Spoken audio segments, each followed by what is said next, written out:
네, 안녕하세요. 서울 시민 여러분, 그리고 전국의 국민 여러분. 저희는 오늘 세 번째로 대한민국 교육, 그 중에서도 특히 서울시 교육을 전문적으로 그동안 해오셨던 분들 네 분의 전문가들을 모시고 세 번째 정책 토론회를 갖고자 합니다. 여러분들 1시간 반 동안 진행되는 이 뜨거운 토론 현장에 함께 해주시기를 부탁드립니다. 네 분의 전문가님들 한번 보시죠. 네, 제가 한 분 한 분 소개해 올리겠습니다. 먼저 신평 서울시 교육감 예비 후보님입니다. 존경하는 서울 시민 여러분, 안녕하십니까? 신평 변호사입니다. 지난 20년간 서울의 교육은 이념의 포로가 되어서 그 적폐가 일대로 쌓였습니다. 그 가장 두드러진 예는 급진포괄적 성교육이라는 회귀망측한 교육이 우리의 교육 현장에서 행해지고 있습니다. 오늘 저희들이 힘을 모아서 이렇게 토론을 갖습니다. 시민 여러분들의 많은 성원을 바라겠습니다. 네, 다음 전문가입니다. 류순호 서울시 교육감 예비후보님. 안녕하세요. 저는 국립한국방송통신대학교 전 총장 류순호입니다. 저는 망가진 서울 교육에 새로운 희망의 사다리, 기회의 사다리를 부여하고자 서울시 교육감 예비후보로 등록했습니다. 감사합니다. 예, 다음 전문가 소개 올리겠습니다. 이건주 서울시 교육감 예비후보님. 예, 안녕하십니까. 저는 전 한국교원단체 총연합회 현장 대변인이자 32년 교사 출신 현장 전문가입니다. AI 기술패권 경쟁 시대에 세계 최고의 서울교육을 만들고 싶습니다. 네, 다음 전문가입니다. 윤호상 서울시 교육감 예비후보님. 네, 안녕하세요. 윤호상입니다. 저는 학교 현장에서 4개 학교 교장을 또 하였고요. 교육청에서 장학사, 장학관, 국장 등을 교육행정 경험이 많은 이러한 후보입니다. 그리고 현재는 한양대학교에서 겸임교수를 하고 있습니다. 네, 여러분들 어떠십니까? 이 네 분 화면으로 보시니까 앞으로 교육에 희망이 있을 것 같지 않습니까? 네, 함께 1시간 반 동안 서울시 교육이 어떤 문제점들이 있으며 그 해결 방안은 무엇인지 전문적으로 함께 해 나가겠습니다. 4가지 주제를 다룰 예정인데요. 먼저 첫 번째 주제는 어디서나 좋은 교육을, 서울 강북에 살던 강남에 살던 소득이 많건 적건 상관없이 좋은 교육을 받을 수 있는 시민의 권리를 논하는 주제를 가지고 전문가들과 함께 토론을 진행하도록 하겠습니다. 자, 어디서나 좋은 교육을이라고 했는데요. 부제로 저희가 정리하자면 교육 격차 해소하고 공교육을 강화하자는 이야기입니다. 어느 분이 이 주제에 대해서 먼저 설명을 해 주실까요? 네, 제가 먼저 말씀드리겠습니다. 조금 전에 사회자께서 말씀하신 것처럼 이 교육 격차에 대해서 말씀을 이렇게 하셨는데 사실 교육 격차 중에서 강남과 강북의 교육 격차라고 하는 이 워딩이 사실은 매우 안타까운 겁니다. 왜 강남과 강북이라는 게 있습니까? 서울 전체 25개 자치구 모두 학생들이 소중한데 왜 강남과 강북이 이렇게 차이가 많습니까? 이 교육 격차라고 한다면 보통 4가지를 말하는데 첫 번째는 사교육의 인프라 또는 정보력에 대해서 첫 번째 격차를 말하고 두 번째는 부모의 경제적 능력에 대해서도 격차를 말하기도 합니다. 세 번째는 대학의 진학률입니다. 네 번째는 교육 환경에 대한 격차를 말합니다. 그래서 교육 격차라고 한다면은 이 4가지에 관해서 큰 차이가 벌어져 있다. 그럼 이것을 어떻게 줄여서 이 서울 25개 자치구에 있는 모든 학생들을 골고루 혜택을 줄 수 있을까? 이제 이런 것에 대해서 논의가 필요하겠습니다. 네. 제가 한번 OX 문제를 한번 내볼 테니까요. 아마 이 OX 문제 내면은 우리 시청자분들 같은 경우가 금방 체감할 거라고 생각합니다. 맞으면 그죠? 동그라미를, 틀리면 X를 해주시기 바랍니다. 서울시에서 강남과 강북이 있죠. 강남과 강북의 서울대 진학률 최대 격차는 5배다. 동그라미일까요? X일까요? 어떻게 지금 같이 예. 합니까? 같이 아니요. 그럼 먼저 답변을 해주실 분 먼저 손 들어주십시오. 예. 이순호 의원님. 강북과 강남의 교육 차는 10배 이상으로 크다고 보고 있습니다. 따라서 X입니다. 네. 최대 격차가 10배인가요? 저는 그렇게 보고 있습니다. 이게 5배 이상 10배까지 간다고 말할 수 있는데 네. 사실은 이런 질문을 우리가 받는다는 게 매우 안타깝습니다.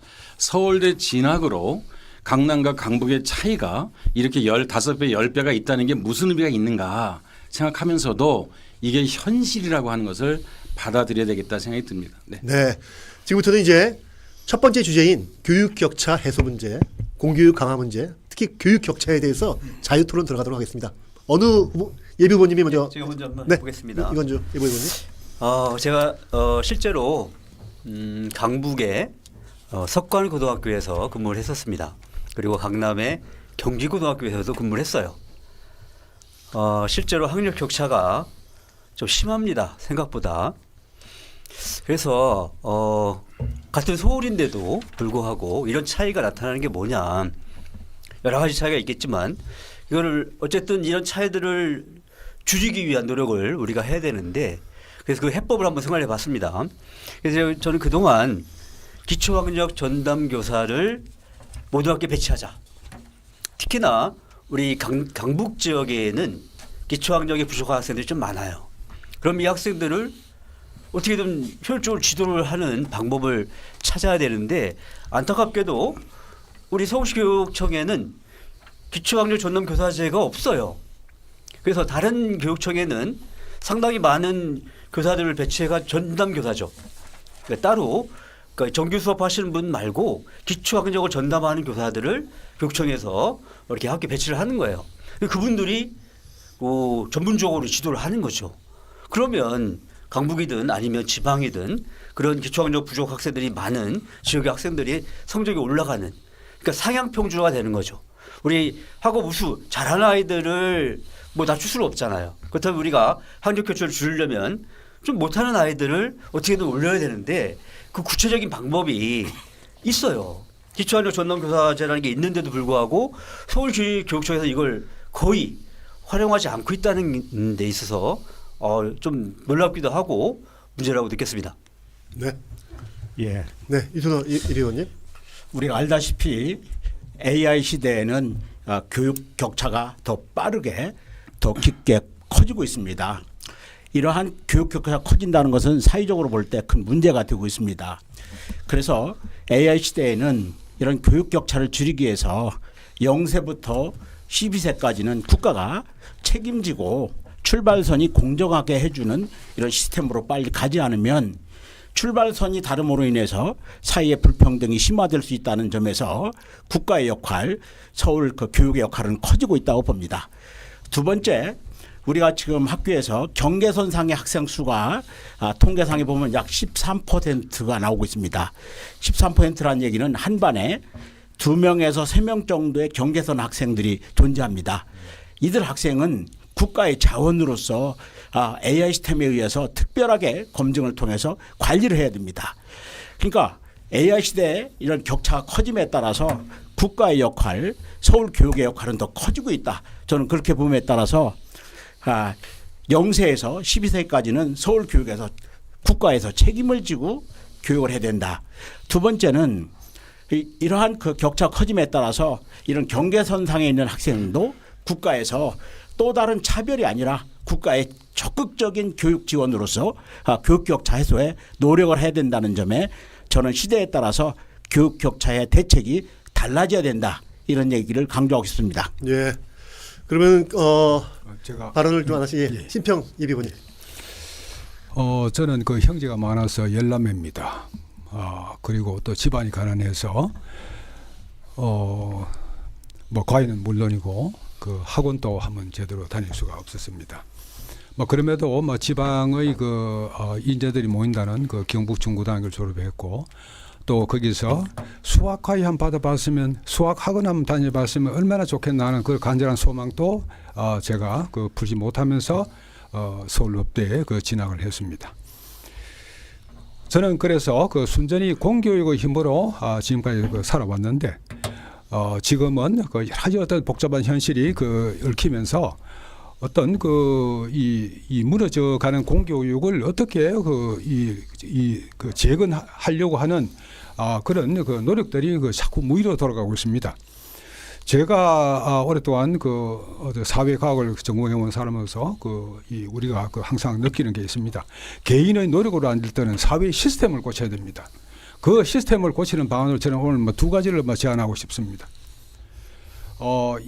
아까 모두에 말씀하셨습니다만은 강남 강북 간의 교육 격차가 그렇게 심하고 그런데 지금 한은의 이창용 총재는 강남 출신의 어떤 대학 쿼터를 정하자, 서울대 그 입학시를 딱 제한하자, 이렇게 주장을 하시는데 저는 그보다 더 나아가서 좀 더 혁신적인, 좀 더 근본적인 우리가 이 공교육을 살리는 방안을 강구해야 된다고 생각합니다. 첫 번째로 제가 드리고 싶은 말씀은 서울에도 여러 가지 여러 곳에 취약 지역이 있습니다. 이 취약 지역에 이 서울 교육 예산의 상당 부분을 조금 더 우선적으로 배정하는 특별 예산제를 시행하는 것이 맞지 않겠냐. 그리고 두 번째로 제가 생각하는 것은 이 세계 각국에서 소수자 보호 정책을 실시하고 있는 나라가 굉장히 많습니다. 우리 한국에서도 이런 면에서 좀 더 확실하게 이런 정책을 펴 나가야 될 것이 아니냐. 영어로는 affirmative action이라고 합니다만은 이것이 과거 이승만 정권 때 이 농지개혁을 단행하고 또 박정희 정부 때 국민 모두에게 의료보험 제도의 기초를 마련하고 이런 획기적인 사회 시스템의 개선이 있지 않고서는 우리가 이 난관을 극복하지 못할 것이 아닌가 그렇게 우려를 합니다. 꼭 이런 데에 관해서 우리 국민의 마음이 모아지기를 저는 한 사람의 사회과학자로서 간절히 바라고 있습니다. 네, 이어서 제가 말씀을 드리겠는데요. 좀 전에 말씀드린 것처럼 사실은 강남북의 교육 격차에 대해서 이야기한다는 자체가 매우 안타깝습니다. 왜냐하면 강남에서도 공부를 안 하는 애들이 있고 또 강북에서도 열심히 한 사람들이 있거든요. 이렇게 프레임 자체를 강남과 강북으로 나눈다는 것 이것이 안타깝지만 오늘 주제가 이런 거니까요. 근데 이제 생각해 보세요. 공교육이라는 게 뭐냐면 모든 학생들에게 골고루 햇빛이 비쳐야 되는 거거든요. 어떤 데는 햇빛이 잘 비치고 어디는 안 비치고 하면 안 되잖아요. 그래서 좀 전에 유순호 후보님 말씀하신 것처럼 공교육의 시장은 출발선이 평등이 된다. 아이들이 아침에 학교에 가는데 어떤 학교는 환경이 너무 좋고 안전하단 말이죠. 근데 어떤 학교는 전혀 그렇지가 않아요. 서울시의 초중고가 1,300개 학교가 있는데 이런 거부터 달리 우리가 생각을 전환해야 된다는 것이고요. 또 한 가지 교육 경비 보조금이 있습니다. 25개 구청에서 학교에 내려보내는 교육 경비 보조금이 있는데 강남구 같은 데는 357억입니다. 그런데 어떤 지역은 20억 정도밖에 안 되는 지역도 있습니다. 이렇게 차이가 많이 있는 것에 대해서 이것에 대해서 곰곰이 문제의식을 가져야 되고 또 한 가지는 뭐냐 하면 저는 서울 시내에서 많은 학교에서 10개 학교 이상에서 교사, 교감, 교장을 다 했습니다. 그런데 신도림 고등학교랑 강남중학교랑 이런 데 근무해봤지만 열심히 하는 애들은 얼마든지 열심히 할 수 있습니다. 골고루 혜택을 줘야 되는데 한 가지 제가 말씀드린 건 뭐냐면 1인당 학생들에게 돌아오는 혜택에 대한 문제입니다. 어떤 지역이 많고 적음이 아니라 1인당 어떤 혜택을 받느냐. 그런데 예를 들어서 강남구 같은 경우는 1인당 78만 원의 혜택을 받습니다. 교육경비 보조금을 구청에서. 그런데 어떤 지역은 18만 원을 받습니다. 이런 것부터 우리는 개선을 해 나가야 된다. 이것이 공교육에서 할 일이다. 이렇게 말씀드립니다. 네. 한마디 더 할까요? 예. 제가 일단요 정리해 볼게요. 세 가지 또 세분화된 주제로 나눌 수 있을 것 같습니다. 교육 격차는 학교 간 격차가 있고요. 교실 안에도 학생들 사이에도 격차가 또 있어요. 네. 그리고 또 하나의 문제가 그렇다면 예산을 어떻게 배분할 것인지 학교별로 그것에 따라서 그죠? 좀 약화되어 있는 학교는 더 크게 만들 것이고 한쪽에 쏠리는 경향은 또 그죠. 골고루 분비하지 않을까 생각하는데요. 먼저 첫 번째로 교실 안에서의 격차는 어떻게 되는지 그러니까 예비 후보님 모두가 1분 안에 한번 좀 얘기를 해주시죠. 우리 시청자분들한테. 교실 안에서의 격차. 예. 교실 안에서의 교육 격차를 어떻게 해결하는 방법이 있을까? 예. 예비님. 우리 공교육의 강화만으로 교육 격차가 해소된다고 하는 것은 쉽게 설명할 수 없을 것 같습니다. 물론 공교육의 강화가 교육 격차를 해소할 수 있지만 사회 시스템의 변화도 굉장히 중요하다고 봅니다. 이런 말이 있습니다. 학교 밖에서 일어난 교육 격차가 교실 안에서 완성된다. 이런 말이 있습니다. 이 말은 사회 시스템적으로 이런 교육 격차가 없도록 하는 이런 시스템 개발이 필요하다는 얘기입니다. 이러기 위해서는 요즘 시대에 맞는 요즘 브랜디드 러닝이라는 말이 있죠. 온라인 교육과 오프라인이 병합된 교육입니다. 대학에서만 온라인 오프라인이 병합되고 있습니다.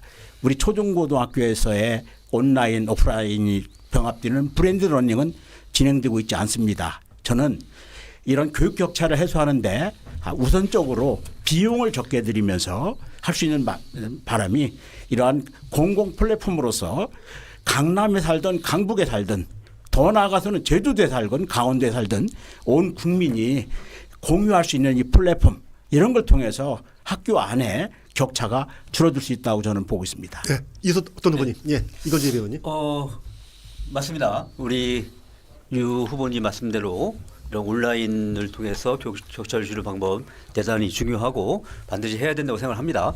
그런데 지금 저는 학교에서도 방법이 있다고 생각해요. 우리가 지금까지 하지 않고 있는 과거에 했지만 지금 하고 있지 않은 제가 여러 번 얘기했지만 수준별 학생 수준별 맞춤 수업이에요. 그러니까 지금 제가 고등학교에서 32년 동안을 아이들을 가르쳤는데 우리 고등학교에는 진짜 4년제 대학 뭐 서울대 연구대를 준비한 학생하고 아예 대학은 좀 어렵고 졸업이 목표인 학생이 같은 교실에 있어요. 같은 교실에서 같이 수업을 받아요. 그리고 시험을 보고 그러면 그 격차는 뭐 엄청나죠. 일례로 이 주관식 서답형을 이렇게 보면 어떤 학생은 백지예요. 대부분이. 백지인데 어떤 학생은 너무 잘 써. 막 원고지를 넘어가요. 분량을. 이런 격차가 대단합니다. 그러면 이거 어쩔 수 없다라고 할 것이 아니고 그 격차에 맞게 수업을 해야죠. 그래서 상위권 학생들 최소한 상위권, 중위권, 하위권 그래서 기초반, 일반반, 심화반 최소한 이 3개 반 정도는 우리 정규 수업에서 좀 나눠서 수업을 하는 그것이 기초학력 미달 학생들에게 좋은 거죠. 그 어려운 수업을 계속 4년제 대학에 맞춰서 수업하는 것을 그 기초학력이 부족한 학생들이 듣고 있는 거예요. 알지도 못하는 내용을. 그러면 이 격차는 갈수록 심해지는 거죠. 그래서 하여튼 앞으로 빠른 시일 내에 수준별 맞춤 수업을 실시해야 된다. 다시 주장하고 싶습니다. 예. 이어서 또 어느 전문가분이 제가 해주실까? 예. 시평 말씀드리자면, 예비원님. 교실 내에서 그 학력 격차가 생기는 건 당연하죠. 공부 잘하는 학생하고 조금 떨어지는 학생하고 당연하죠. 다만 여기서 우리가 유념해야 할 것은 기초 학력 그 미달자가 없도록 우리가 어떻게 조치할 것인가, 그것이겠죠. 지금 그 정부 당국이나 또 교육 당국에서 여러 가지로 그 기초 학력 보장하기 위해서 그런 노력을 하고 있습니다만은 과연 그런 그 제도들 그것이 올바르게 성의를 가지고 진지하게 수행되고 있느냐, 그런 점에서 조금 의문을 갖습니다. 그런 점에서 우리 또 일선 이 학업을 담당하는 그 교사분이라든가 또 학교 당국에서 많은 좀 더 성의를 갖고 임해 주시면 고맙겠습니다. 예. 네, 제가 이제 이어서 말씀드리는데 지금 우리 이제 신 후보님하고 이건주 후보님께서도 많은 말씀을 이렇게 해주셨습니다. 그런데 저는 이제 학교 현장에서 기관장도 해보면서 많은 걸 느끼는데 사실 강남 강북도 말씀드리지만 제가 관악구에 있는 당곡고등학교에서 고3 담임을 할 때 그 지역은 굉장히 열악합니다. 그런데도 이 아이들을 내 자녀처럼 생각한다면 누구든지 해낼 수 있습니다. 한 반에 서울대 3명분 했습니다.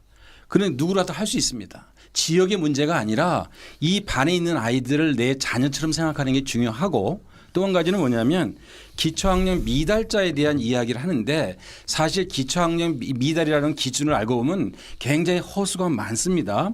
그렇기 때문에 아이들이 기초학력이 안 돼 가지고 낙오자가 된다는 것보다는 그 아이들에게는 또 다른 기회를 주는 게 필요하고 마지막으로 한 가지는 뭐냐면 결국은 수요자 중심으로 아까 우리 이 의원님 말씀하신 것처럼 맞춤형으로 맞춤형은 뭡니까? 이 아이들을 내 자녀처럼 생각한다면 방법이 얼마든지 있다. 이 말씀드립니다. 네.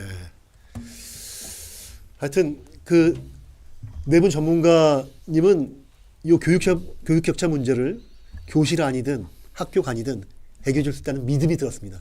아마 시청자님들도 여러분 토론을 보면서 그런 믿음이 생겨났을 텐데요. 교육 격차와 관련해 가지고 이제 예산 문제 있잖아요. 그건 정말 30초 동안 30초입니다. 넘지 마십시오. 30초 동안 전곡을 하나 찔러 주셔 가지고 문제점과 해결 방안을 좀 말씀해 주시면 고맙겠는데 가능하시겠는가요? 아까 다른 후보님 말씀하신 것처럼 그 예산이 그러니까 저 윤상 후보님 말씀하신 것처럼 5배가 차이 난다는 이게 민주주의 국가에서 있을 수 있는 일입니까? 예. 그래서 그 제가 말하는 것은 막 특별 예산제를 반드시 실행해야 되겠다는 그런 강한 제가 의욕을 가집니다. 네, 심평 예비번이 특별 예산적이죠.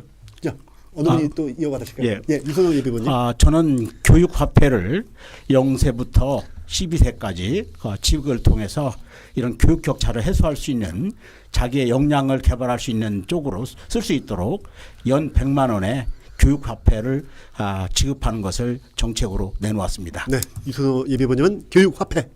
다음 어느 분이 주실까요? 네, 제가 하겠습니다. 이건재 예비번님. 그렇죠. 교육 같은 공교육인데 물론 뭐 사립학교라면 다를 수 있겠죠. 같은 공교육인데 지역마다 구마다 달라진다는 것은 문제가 있습니다. 그리고 어떻게 정부 차원에서 교육부 차원에서든 비슷하게 맞출 수 있는 방법을 마련해야 될 것 같습니다. 네. 뭐 우리가 다 아시는 것처럼 헌법 제31조에 보면 무상교육, 의무교육이 있습니다. 초등학교, 중학교 의무교육이잖아요. 그런데 이 아이들 어려운 지역에 있는 경우는 특별히 이 아이들에게 예산을 더 배정해서 거의 이제 무상으로 배정을 해가지고 이 아이들이 방과 후에도 아니면 자기 어떤 특기를 살리는 일에도 적극적으로 지원하는 게 필요하다 생각됩니다. 네. 네, 첫 번째 주제 교육 격차 문제 여기까지 토론을 마무리하고요. 지금 저희가 오늘 4가지 주제를 다루려고 합니다. 두 번째 주제는 다음과 같습니다. 꿈 같은 얘기입니다만 학원 가지 않아도 되는 학교. 정말 사교육비에 허리가 휘잖아요, 부모님들이. 그래서 사교육비 부담과 입시 제도에 대한 문제, 주제를 가지고 또 토론을 나눠보도록 하겠습니다. 요 학원 가지 않아도 되는 학교, 꿈 같은 학교, 사교육비 부담과 입시 제도 문제를 어느 분이 좀 설명해 줄까요, 처음에? 예, 제가 네, 이순호 예비 후보님 설명 부탁드립니다. 우리 온 국민이 서울 시민이 다 고민하는 숙제가 사교육비 급증이죠. 출생률을 보면 지난해 우리 대한민국의 출생률은 약 25만 4,500여 명으로 지난 10여 년 동안 급속도로 감소됐고 보고자료에 의하면 앞으로 10년 이내에 지금보다도 많이 학생 자원이 감소된다는 것은 불가지문입니다. 자, 이렇게 자원은 감소되는데 왜 이렇게 사교육비는 증가될까요? 물론 입시 구조의 모순 또 과도한 경쟁 여러 가지 원인이 있지만 저는 첫 번째 원인이 선발 경쟁 구조의 문제라고 봅니다. 게임의 규칙이 과거하고 바뀌지 않기 때문이라고 봅니다. 그래서 저는 이러한 사교육비 급증을 위해서는 공교육의 강화가 필수적이지만 공교육의 강화만으로 사교육이 저는 감소된다고 생각하지 않습니다. 공교육의 정상화는 필수 조건이고 사회 구조적인 변화가 우선 있어야 된다 봅니다. 오늘 새 후보님과 사교육이 이렇게 증가되는 이유에 대해서 처방은 다양합니다. 그러나 우리가 서울 교육을 책임지려고 한다면 어떻게 해야 될지 저는 오늘 이 분야에 대해서 세 분과 집중 토론을 하고 싶습니다. 자, 그러면 질문을 예, 던지면서 알겠습니다. 얘기하도록 하죠. 예. 예. 네, 설명 잘 들었습니다. 네, OX 문제를 한번 들어볼게요. 아마 이 OX 문제를 들으시면 시청자분들도 체감할 수 있을 거라고 생각합니다. 서울 학생 10명 중 3명 이상이 과외 사교육을 받지 않는다. 동그라미일까요? X일까요? X입니다. X니까? 예, 왜 X인가? 유도상 이름은. 왜냐면 10명 중에 3명이 안 받는다는 것은 70%만 학원을 다닌다는 거잖아요. 근데 사실은 강남 같은 데는 90% 이상이 다니고요. 다른 데도 80% 이상 다 다닙니다. 그렇기 때문에 10명 중에 3명이 아니라 10명 중에 8명 이상이 다 다닌다. 이렇게 볼 수 있습니다. 예. 자, 이 뜨거운 이슈를 중심으로 자유 토론을 진행하도록 하겠습니다. 어느 분이 맡겠습니까? 제가 네, 말씀드릴까요? 김평희 비원님. 한간에는 사교육이 연자 그 피해가 많으니까 그것을 금지해야 된다. 이런 식으로 그 전두환 정권 때 한번 그런 일을 하기도 했죠. 그런데 이 사교육의 역사는 말이죠. 조선 왕조 시대부터 있어왔던 것이고 또 심지어 그 북한에서도 사육을 한다고 하죠. 그래서 이 사교육의 이 존재하고 또 그것이 점점 더 불어나는 것은 어떤 그 사회 구조 변화의 결과가 아니겠냐. 그래서 우리가 막연히 어떤 이념에 치중해서 사교육을 억제해야 된다. 그렇게 말하는 것은 현실을 외면하는 것일 뿐만 아니라 교육 격차를 더 엄밀하고 더 불공정한 것으로 만들 우려가 있습니다. 그래서 우리가 원칙은 공교육이 어떤 기본의 공정성을 부담하고 사교육은 또 이것을 공교육을 질서 있게 보완한다. 이런 원칙을 우리가 세우는 것이 필요하지 않을까 그렇게 감히 생각합니다. 네. 이어서 어떤 분이? 네, 제가 네, 이건주 예비고문님. 네, 저는 아이가 셋입니다. 그리고 우리 세 아이 모두 학원을 다니고 있습니다. 그러니까 저희는 100%죠. 그러니까 70%가 아니고 100%입니다. 그것도 한 과목이 아니죠. 국어, 영어, 수학 참 많이 하는 부모들도 과학, 사회까지도 하고 있습니다. 과도하다, 너무 막대하다 이렇게 다들 생각하고 계실 겁니다. 그런데 방법이 없어요. 그걸 안 하면서 학교 내에서 다 될 수 있을까? 쉽지 않습니다. 현실적이지 않습니다. 그럼 결국에는 학교를 그래도 진짜 이 제목처럼 학원에 가지 않아도 되도록 만들 수밖에 없는데요. 아까 말씀드린 대로 학교를 학원처럼 만드는 방법밖에 없다. 저렇게 생각을 합니다. 그래서 학원처럼 소규모 수준별 맞춤 수업으로 학교를 바꾸는 것, 이것은 단기적일 뿐만 아니라 장기적인 과제다. 그래서 이거는 멈추면 안 된다. 이런 생각을 하고요. 실제로 학원의 아이들이 좀 상당히 만족도가 높습니다. 그러니까 우리 못하는 아이들은 가서 기초반에서 차근차근 수업을 듣고, 워낙 학원은 이 다양한 레벨 수업을 하기 때문에 또 이 상위권 학생들은 또 거기 가서 또 학교에서 배우지 않는 어려운 또 내용을 배우고, 그래서 의외로 걱정하는 것보다 학생들이 만족도가 높아요. 그래서 우리 공교육, 우리 학교도 사교육 이상으로, 학원 이상으로 만족도를 줄 수 있는 시스템을 만드는 것이 급선무다라고 다시 강조하고 싶습니다. 네, 저도 이제 한 가지 말씀드리겠는데요. 사실은 이제 지금 다른 후보님들과 약간 좀 방향성이 좀 달라서 그럴지 모르지만 본질은 같다고 보고요. 이 학원을 무조건 안 가야 된다. 저는 이건 반대입니다. 아이들이 공부하러 학원 가겠다는데 왜 문제입니까? 더 열심히 공부하러 간다면 왜 문제입니까? 문제는 뭐가 문제냐면 두 가지가 있는데, 첫째는 학교의 공교육이 제대로 되고 있는가라고 하는 거예요. 학교 교육이 제대로 되면 가래도 안 갑니다. 그러니까 공교육에 대한 문제를 우리가 제대로 파악해야 된다. 지금 공교육의 강화라고 그러지만 강화는 강화 이전에 근본적으로 내실하고 안 돼 있어요. 그래서 그런 측면이 있고요. 그다음에 이제 뭐냐면은 지금 학교에서 제대로만 하면은 학원을 가지 않을 수 있는데, 저는 사교육비의 관점이 아니라 학부모들의 사교육비 부담, 이 부담이 사실은 1인당 보통 100만 원 이상 됩니다만 이것을 과감하게 줄일 수 있는 그 시스템이 필요하다. 100만 원 드는데 앞으로 한 20만 원도 안 된다. 10만 원도 안 된다. 이걸 만들어줘야 됩니다. 그래서 이것에 대한 대안이 있는데 이따 말씀드리겠습니다. 네. 네, 이소대 배우님. 우리 이제 사교육하면 온 국민이 관심사가 많죠. 사실 사교육을 통해서 개천에 용났다 소리는 저는 못 들어봤습니다. 요즘 개천에 물이 말라가지고요. 아, 그런가요? 개천에서 용이 좀 안 나온답니다. 근데 개천에서 용이 나오려면 저는 세 가지 조건이 있어야 된다고 보거든요. 물론 본인의 노력이 필요하죠. 그러나 가장 중요한 것은 이를 격려하는 선생님들의 교권이 살아있어야 이 선생님들이 신나게 교육을 해야 개천에 용이 나오는데 사교육으로 이게 개천에 용이 안 나오거든요. 개천은 학교 선생님들이 신나게 할 수 있는 분위기를 만들어줘야 되는데 요즘 학교 가면 선생님들이 상당히 위축돼 있어요. 자, 사교육과 교권이 관계없는 것 같죠. 선생님들이 신나야 교육이 재미가 있고 학생들의 지도가 제대로 되는데 사교육과 또는 그 선생님들의 교권하고는 저는 관련이 있다고 봅니다. 그래서 교권이 살아야 사교육도 더 감소된다고 봐서 저는 사교육 시장을 이렇게 좀 건전한 사교육 이것은 뭐 우리가 억제할 수 없지만 우리가 불필요한 사교육을 억제하기 위해서는 교권이 살아야 되고 또 개천에서 용을 나기 위해서는 선생님들이 신나야 되고 제도가 이렇게 건강해야 되는데 우리 지금 학교에서 공부를 요즘 안 하고 있다고 하잖아요. 그러다 보니까 사교육 시장은 더 팽창되고 학교는 학생들이 가서 잠자고 노는 장소가 됐다는 이러한 조소적인 말이 나올 정도로 우리 사회가 좀 어려움이 있죠.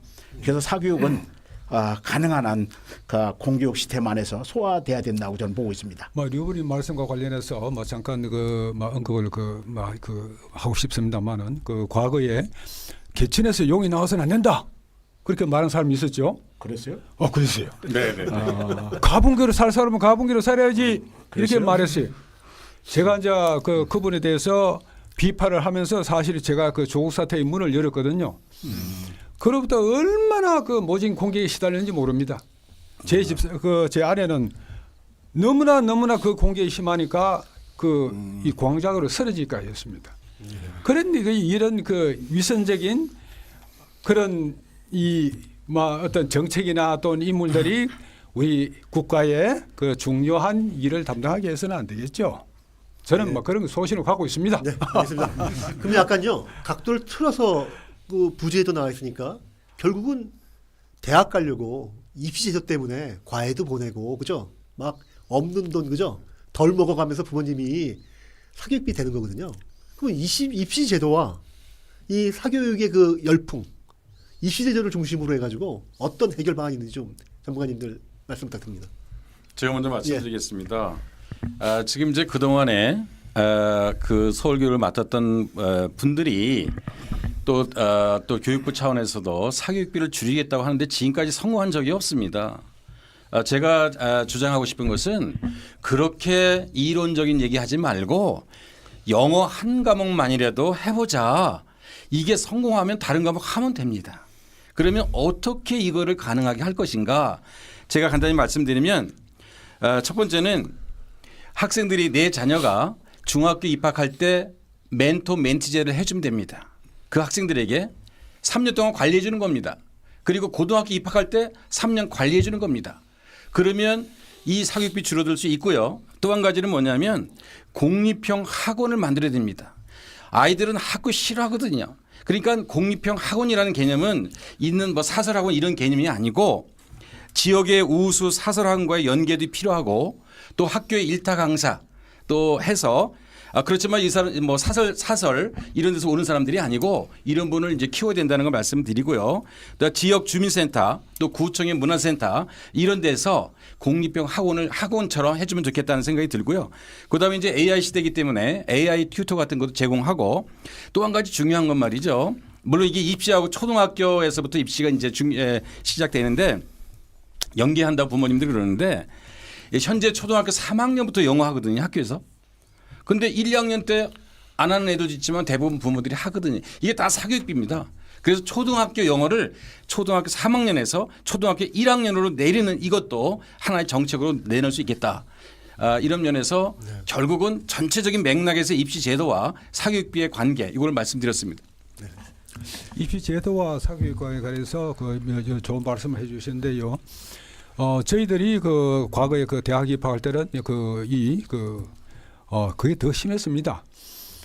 서울대학의 그 수학 그 문제는 정상적인 그 고교 교육을 마친 어느 누구도 풀 수 없는 문제를 냈습니다. 그러나 그 수학 이 입시 그 시험 시간이 끝나고 난 다음에는 그 출제를 수학과의 어느 교수가 했고 그 과외를 어느 누가 들었는데 그 사람은 다 풀었더라. 이런 말이 팽배할 정도로 했는데 사실은 그것이 우리가 학력고사 또 수능 제도를 바뀌면서 그것이 많이 그 완화가 됐죠. 또 그 제가 한 가지 더 말씀드리고 싶은 것은 외국어 교육입니다. 그 중에서도 영어가 너무나 중요하죠. 영어는 지금의 이 영어는 그 조선 시대의 한문이 가지는 비중과 마찬가지입니다. 영어는 하나의 사회 계급을 형성합니다. 그래서 이 영어를 가능한 한 그 많은 우리 학생들이 빨리 깨치도록 그 해야 될 텐데 그 핵심은 직독직해입니다. 직독직해를 하려면은 윤 후보님께서 말씀하신 대로 반드시 이게 한 해가 내려갈수록 직독직해가 빨라지는 그 시간이 10배, 20배, 30배 빨라지고 있습니다. 빨라집니다. 그러니까 이 초등학교 1학년으로 그 연령을 내려서 직독직해를 빨리 우리가 아이들에게 그 혜택을 볼 수 있도록 해야 될 것 같습니다. 네. 예. 네. 이선생님. 저는 우리 심평 후보님과 조금 생각을 좀 달리하는 부분이 있는데요. 우리 사회가 국어, 영어, 수학 이 메인 과목에 몰입하다 보니까 과도한 경쟁 구도로 지금 가고 있거든요. 저는 그래서 조기에 진로 교육도 하고 또 노동시장과 연계된 교육도 함으로 인해서 교육의 다양성을 추구함으로 인해서 과도한 경쟁을 완화할 수 있지 않을까. 물론 저도 미국 가서 유학 가서 공부했지만 영어 중요성을 누구 잘 압니다. 그러나 영어에만 우리가 몰입한다면 영어 못하는 우리 어린 학생들은 어떡합니까? 저는 그래서 교육이 다양성 측면에서 직업교육도 또 진로교육도 노동시장과 연계된 이런 교육들을 다양하게 함으로 해서 경쟁을 완화시켜야 되지 국어, 영어, 수학에 몰입하는 구조는 지금과 똑같은 경쟁이 몰입되지 않을까. 저는 이런 생각을 좀 하고 있습니다. 그런 말씀 옳은 말씀이고요. 제가 드린 말씀은 그래서 이제 꼭 우리가 그 세 가지 과목에 우리가 한정해서 자원을 투자해야 된다는 그런 말씀은 아니고요. 어떤 교육의 다양성 또 노동시장과 연계 그건 좋은 말씀입니다. 네. 이건 예. 이건조님 말씀하셨으니까 제가 먼저 해보겠습니다. 우리 유 후보님 말씀 너무나 맞고요. 경쟁 자체를 줄여야지 뭔가 해결되지. 지금의 상태에서는 참 답이 잘 없는 것 같아요. 근데 또 생각해 보면 어쨌든 지금 상황에서도 뭔가를 또 해법을 찾아야 되니까. 그래서 그동안 많이 나온 얘기들이 수능을 상대평가인데 지금 절대평가로 바꾸자. 이걸 주장하는 사람들이 아주 많아요. 서울시 교육청에서 작년에 그런 또 미래형 대학 입시 제도라는 개편안을 냈어요. 작년에. 그 골자는 그거예요. 내신과 수능을 절대평가로 바꾸자. 그런데 생각해 보면 이미 지금 수능에서 영어는 절대평가예요. 그런데 그렇다면 학생들이 절대평가하기 때문에 영어를 안 하느냐? 그렇지 않아요. 지금도 여전히 영어에 대한 공부를 많이 하고 사교육을 많이 합니다. 그러니까 생각보다 상대평가를 절대평가로 바꾸는 것이 별로 영향이 없어요. 그런데 오히려 또 생각해 보면 내신과 수능을 둘 다 절대평가로 바꾸면 5등급 절대평가 얘기도 나오고 있습니다. 교육청에서는. 그러면 변별력을 어떻게 하죠? 그 많은 동시험자들을 어떻게 처리하죠? 그래서 결국에는 그렇게 되면 그 대학별고사, 논술고사 같은 것이 다시 부활되고 그럼 오히려 입시 경쟁이 더 심해지는 거예요. 그것이 과거 노무현 정부의 통합 논술 사태입니다. 그때도 내신과 수능을 등급제로 하는 바람에 오히려 논술이 폭발을 했어요. 사교육이. 그래서 저는 상대평가를 절대평가로 바꾸는 것이 아니고 우리 전 정부에서 킬러 문항 배제하는 정책을 냈었죠. 그럼 일단 해야 됩니다. 킬러문 너무 어려운 문제들 내면 안 되죠. 그리고 그것뿐만 아니라 또 전에 말씀드렸던 것처럼 영어를 선택 과목으로 바꾸는 듯. 그러니까 수능 내에서도 뭔가 좀 실질적으로 사교를 줄일 수 있는 대책들을 우리는 내놔야 된다. 이런 생각을 가지고 있습니다. 예. 네, 저희 꼭 말씀드리고 싶은 것은 영어 교육에 대한 조기 영어 교육에 대한 뭐 이야기를 하자는 게 아니라 왜 영어가 문제가 되는가에 대해서 학교 현장을 알면 얘기가 달라집니다. 뭐냐면 고등학교에 가면 국어와 영어, 수학이 전체 일주일의 수업 시 중에 약 40에서 50%입니다. 아이들이 그거를 이해하지 못하면 학교에서 거의 이해 못하고 엎드려 있습니다. 이 제도를 바꾸지 않는 한 현실적으로 보면 아이들이 수업 시간에 선생님이 말하는 걸 이해하지 못하는 상황에서는 이 아이들이 행복하지 않습니다. 이 문제를 초등학교 때부터 해서 누적해서 결손이 되면 그 아이들은 그 절대로 학교 생활이 행복하지 않다. 그런 차원에서도 접근해야 된다. 이런 말씀을 드립니다. 예. 제가 한 가지만 더 아니요. 좀 말씀드리겠습니다. 아니 다음 유사한 얘기니까요. 예, 그 주제를 빗대서 말씀해 주시기 바랍니다. 그러니까 어떤 거냐면요. 지금 문제가 학원에 아이들을 보내는 이유가 저도 이제 아이들을 학원에 보내서 키웠습니다만 학원에서는 선행 학습이라고요. 소위 예습이라고 하잖아요. 네. 학교에서 배울 걸 미리 가르쳐 주니까 아이들이 수업 때 그냥 척척 답하고 모르는 친구들은 그냥 따라가지 못하는 게 문제였거든요. 그러니까 결국은 학원에 보내는 거는 선행 학습하러 미리 공부하라고 보내고 그 다음에 학원을 보내지 않는 그 친구들은 또 못 따라가기 때문에 문제가 되는 거고 그것이 이제 반복적으로 그죠. 반복적으로 학원에 보낼 수밖에 없게 되는 사교육에 돈을 쓸 수밖에 없게 되는 구조가 만들어지는 건데 요 것과 관련해 가지고 좀 말씀 부탁드리겠습니다. 어느 부분부터 할까요? 저기 제가 먼저 할까요? 먼저 하세요. 조금 전에 이제 우리 사회자님 말씀하셨지만 아이들이 학원에 가는 그 목적은 선행 학습하러 가는 게 아닙니다. 이 데이터가 있는데 데이터를 보시면 이 학교 수업의 보충을 위해서 한 50%가 갑니다.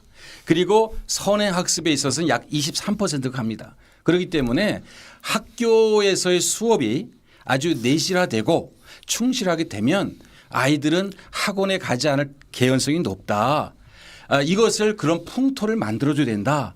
그래서 우리 후보님들이 머리를 맞대고 힘을 모으면 할 수 있겠다. 이 생각이 듭니다. 네. 제가 좀 덧붙이고 싶은 말씀은 왜 우리가 이거를 배워야 할까? 뭐 그에 관해서 가장 그것은 말이죠. 그 제일 큰 목적은 지금 세계는 영어입니다. 우리는 밖으로 나가지 않으면 안 됩니다. 한국민은 밖으로 나가서 활동을 해야 이 나라를 유지할 수 있습니다. 그래서 이 학생들을 어떻든 세계 시민으로 키워야 되는데 그 가장 바탕이 되는 것은 영어죠. 영어가 직독직해 그렇게 어렵지 않습니다. 한 6살, 7살 되는 아이한테 시험을 금방 합니다.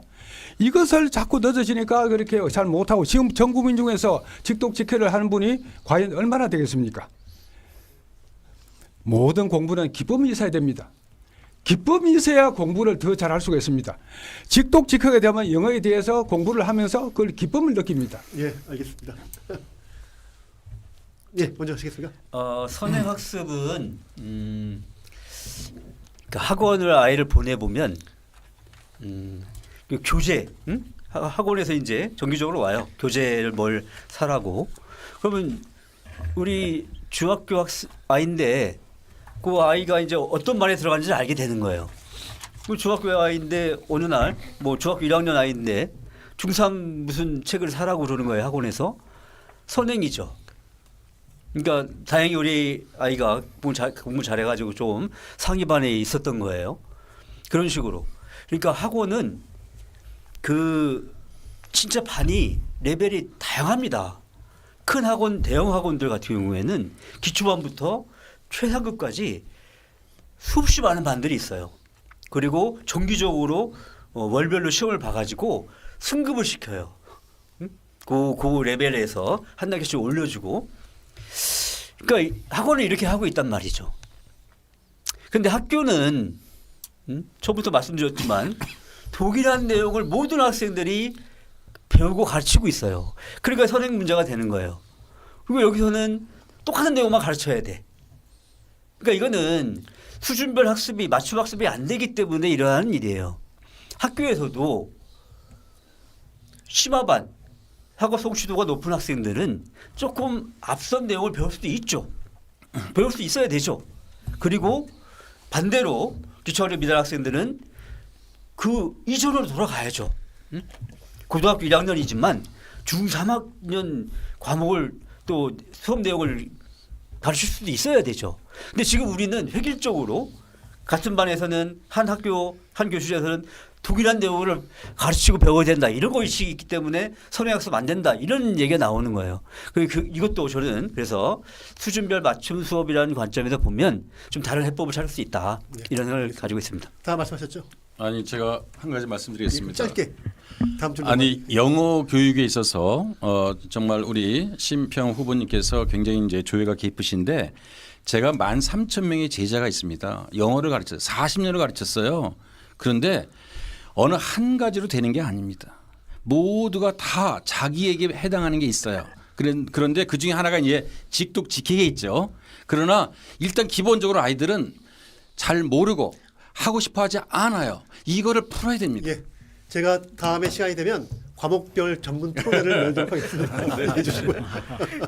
네, 연동되는 그 주제로 넘어가겠습니다. 다 예. 연동되니까요. 그때 또 말씀해 주시기 부탁드리고 세 번째 주제입니다. 학생이 선택하는 교실. 시청자 여러분, 학생이 선택한다니 궁금하시죠? 뭘 선택하는 거지? 대학교처럼 고교 학점제라는 교육 정책이 작년부터 전면 실시되었습니다. 궁금하시죠? 도대체 고교 학점제가 뭘까? 어떤 전문가분이 설명해 주시겠습니까? 제가 네, 설명할까요? 그러면 심평 이비원님이 설명해 주십시오. 고교 학점제가 그 작년에 그 전면 실시가 되고 이것이 이제 앞으로 더욱 그 영향력을 발휘하겠죠. 제가 지난주에 그 최규진 그 교육부 장관하고 또 관련 국장하고 이렇게 저 배석을 해서 식사를 같이 했습니다만은 그 국장 하는 말씀이 고교 학점제 또 그와 병행해서 뭐가 있죠? 항마통이라고 그 항마통이 뭐요? 고교 학점제 그 최성보 씨 뭐 그 이야기하면서 뭐 그랬는데 최성보라고 하면은 네. 사람 이름 같지만은 네. 최저 뭐 성취 기준. 성취 기준 뭐 보장제도 아닙니까? 여기하고 또 항마통이 그 심리나 행동의 그 위기에 몰린 학생들 주된 대상으로 해가지고 학생 맞춤형 통합 지원을 하겠다는 그런 정책인데 이것이 교육부의 강한 이 추진력이 담겨 있는 거 지금 정책으로 부상을 했습니다.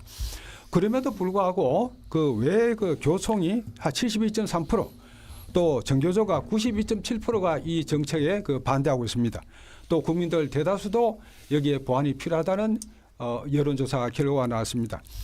이것이 가지는 여러 가지 어떤 그 겉으로의 그 드러난 아주 화려한 그 어떤 좋은 그 면모에도 불구하고 그것이 가지는 깊은 어떤 내용이 있습니다. 이것을 우리가 어떻게 살펴야 할 것이냐, 우리가 어떻게 이걸 채용할 것이냐 그런 문제에 관해서 심도 있는 토론이 이루어지기를 바랍니다. 예, 제가 학부모님들 만나보니까요. 작년부터 변화해가지고 다들 어리둥절하시고 막 갈팡질팡 하시더라고요.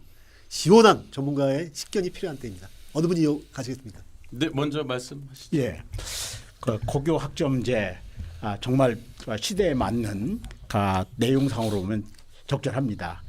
그러나 과연 추진하는데 준비가 됐느냐 그런 면에 대해서는 모두가 공감할 것입니다. 마치 초등학생한테 고등학교 교복을 입혀놓은 격이 아닌가. 우리가 그 시대에 맞게끔 내용과 과정이 같이 병행해서 바뀌어야 되는데 학교 교육은 70년대 80년대에서 과정이나 내용이 무늬만 바뀌었지 크게 바뀐 게 없습니다. 그런데 고교 학점제라고 하는 큰 옷을 갖다 주니까 교과 내용도 안 맞고 교사 수, 교실 수, 적정 규모 이게 전체가 조정되지 않은 상태에서 과도하게 도입을 하다 보니까 문제가 많습니다. 일부에서는 폐지 주장도 나오지만 정책이라고 하는 것은 한번 추진되면 안정성도 있어야 되기 때문에 지금 입장에서 고교 학점제를 안정화시키는 방법은 시대에 맞게끔 변화시켜야 되는 것입니다. 저는 온라인 대학의 총장을 수행했습니다. 초중고 교육에서 온라인 교육을 일부 병행한다면 고교 학점제에서 문제 일어나는 것들을 쉽게 해결할 수 있습니다. 우리는 과거의 방법에 매몰돼서 그 틀 안에서만 생각하니까 고교 학점제 방향을 잃었습니다. 고교 학점제 방향 온라인 교육과 오프라인을 병행하고 권역별 학점 은행제를 추진하고 다양한 방법을 통해서 이제 시작한 제도인 만큼 문제점을 최소화시켜서 조속히 안정시켜야 된다고 저는 보고 있습니다. 예, 다음 전문가님 어느 분이 이어받으실까요? 네, 제가 먼저 말씀하세요. 네, 윤호상 예비원님. 네, 지금 이제 두 후원님께서 말씀해 주신 거 정말 이제 와닿는 내용들이 많이 있습니다. 그런데 지금 이제 결과적으로 볼 때 왜 선생님들이 이거 반대할까요? 이 결과를 보면 통계를 보면 문제가 많다는 걸 알 수 있습니다. 취지는 좋습니다. 한마디로 골라서 먹는 것처럼 과목을 골라서 듣는 겁니다. 그러면 고른다는 게 그냥 니네가 알아서 골라라 이거 아니죠. 정말로 인생에 있어 중요한 과목을 고를 때 어떤 아이는 부모의 도움을 받거나 전문가의 도움을 받지만 어떤 아이는 그럴 사람이 없는 겁니다. 이렇게 무책임한 게 어디 있습니까? 그리고 이런 정책을 하게 되면 서울만이 대상이 아닙니다. 전국을 대상으로 하는 겁니다. 국가교육 정책입니다, 이게. 그러니까 그러한 생각 우리가 하면 해 탑다운의 생각을 하면 안 되는 겁니다, 이거는요. 그리고 교육의 주체들에게 제대로 물어봤냐는 거예요. 선생님들은 제대로 물어봤습니까? 안 물어봤기 때문에 이런 결과가 나오는 겁니다. 그래서 아무리 취지가 좋다 하더라도 이것에 대한 문제점들을 보완해서 서서히 추진해야 된다. 이런 생각이 듭니다. 네. 예. 예, 맞습니다. 네, 이건 예. 뭐 제가 작년까지 교사로서 고교학점제 뭐 거의 같이 운영을 해왔습니다. 그러니까 우리 교사들도 고교학점제가 학생들의 선택권, 과목 선택권을 확대한다는 측면에서 그 취지를 다 이해를 해요. 그 너무 훌륭한 거죠. 앞으로 그렇게 해 나가야죠. 학생들의 선택권을 확대해 나가야죠. 그게 우리 미래교육의 방향이라는 것을 우리 선생님들 다 알고 있어요. 근데 문제는 너무 힘들다는 거예요. 그걸 하기가. 그러니까 일례는 이런 겁니다. 고교학점제 하기 전에는 제가 국어면은 국어 한 과목을 한 학기나 1년 동안 가르치는 거예요. 그래서 6개 반을 내가 3시간씩 가르친다 그러면 그냥 한 과목을 가르쳐야 돼요. 그런데 고교학점제가 되면 선택 과목이 많이 늘어났어요. 학생들 선택을 늘려주니까 과목을 많이 해놔야 되죠. 그러면 그전엔 제가 국어를 가르쳤다면 이제는 한 과목을 더 가르쳐야 돼요. 대신에 반이 좀 작아지는 거죠. 그러니까 전에는 6개 반을 국어를 가르쳤다면 이제는 3개 반은 국어, 또 3개 반은 문학 이렇게 가르쳐야 되는 거예요. 심할 경우에는 2개 반은 국어, 2개 문학, 2개 반은 언어, 문법. 교사에 따라서는 3과목을 가르쳐야 돼요. 그러니 수업 준비를 3배로 해야 되는 거죠. 평소보다. 거기다가 시험, 얼마나 지금 시험이 예민합니까 학생들. 그 시험을 3과목을 출제를 해야 돼요. 적은 학생들을 대상으로 많은 걸 준비해야 되고 이것이 너무 힘든 거예요. 그러니까 고교학점제가 나쁘다는 것이 아니고 현재적인 조건에서는 우리 선생님들이 너무 벅차다. 그래서 최소한 우리 교총에서도 최소한 교사 정원을 확대해라. 응? 교사들이 감내할 수 있는 수준으로 교사들을 늘려야 그래야 선생님들도 즐거운 마음으로 우리 학생들을 위해서 봉사할 수 있는 거 아니냐. 예. 예. 이소희 마사님. 뭐 학생 수는 줄어드는데 교사 수를 이렇게 늘린다는 것도 어쨌든 정책을 결정하는 입장에서는 한계 있을 겁니다. 고교학점제에서 가장 문제가 되는 것은 대학 입시 제도를 변경시킨 다음에 이 제도를 시행했으면 현장의 혼란이 적었을 텐데 대학 입시는 손대지 않은 상태에서 고교학점제를 진행하다 보니까 실제 학생들의 선택권이 대학 입시에 유리한 쪽으로 선택할 수밖에 없지 않습니까? 또 선택을 하라고 해놨는데 실제는 선택할 수 있는 게 별로 없습니다. 또 선택할 수 있는 지역과 선택할 수 없는 지역 또 다른 불평등의 원인이 되고 있습니다. 자, 이런 걸 보면서 이러한 초중고 교육의 정책은 아무리 좋은 정책이라도 현장의 목소리를 들어야 됩니다. 지금 여러 가지 문제가 대두되고 있지 않습니까? 이러한 공통 과목 또는 선택 과목에 대한 평가 기준을 조속히 안정시켜야 되겠고 또 이런 것들이 학교 간에 편차가 안 생길 수 있도록 편차가 적게 생길 수 있도록 권역별로 이런 교사 또는 이게 활용하는 것들 조금 전에 얘기했지만 지역별로 온라인 시스템을 구축을 하고 다양한 방법을 통해서 지금 드러난 문제 해결할 수 있는 방법이 충분히 있습니다. 지금까지 이렇게 문제가 된 것들을 우리 아까 윤호상 후보님께서는 그럼 아닙니다. 폐지 얘기 폐지한 건 아니죠? 폐지는 아닙니다. 네. 폐지는 아니고 지금 폐지하면 큰 혼란이 오기 저 때문에 폐지한다 얘기 안 했는데. 네, 혹시 그럴까 봐요. 그래서 지금 문제된 것을 네. 가능한 방법이 있으니까 개선하면 된다고 저는 보고 있습니다. 예, 전부 우리 현실에 맞지 않으면 폐지를 해야죠. 그러나 제가 교육부 담당 국장의 그 말씀에서 그 느낀 것은 교육부는 절대로 그 강행하는 입장에서 고교 학점제, 그 학마통 그 정책을 양보할 그 뜻이 조금도 없는 것 같습니다.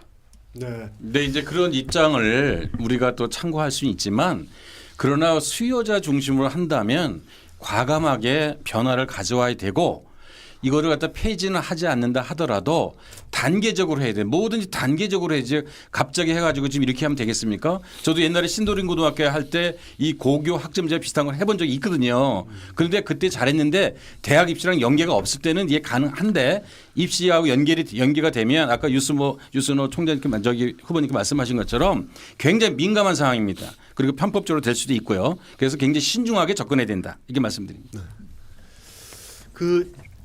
이런 것 같아요. 소위 교원 단체들 좌우 보수 진보 가릴 거 없이, 그러니까 교단에 서서 아이들을 가르치는 선생님들도 반대하고 학부모들도 굉장히 믿음이 그저 안 가는 태도로 그저 지켜보고 있으면서 보완을 요청하고 있는데 교육 당국은 아까 심평 예비원님 말씀하신 것처럼 강행을 하려고 하는 거죠, 그죠? 있을 때 결국은 이 속에서 그죠 어떤 갈등이 더 불거질 텐데 이거는 어떻게 해소하고 어떻게 그죠 방안을 새롭게 갖춰 나가야 되는지 의견을 좀 물어볼게요. 어느 분이 먼저 하실까요? 예.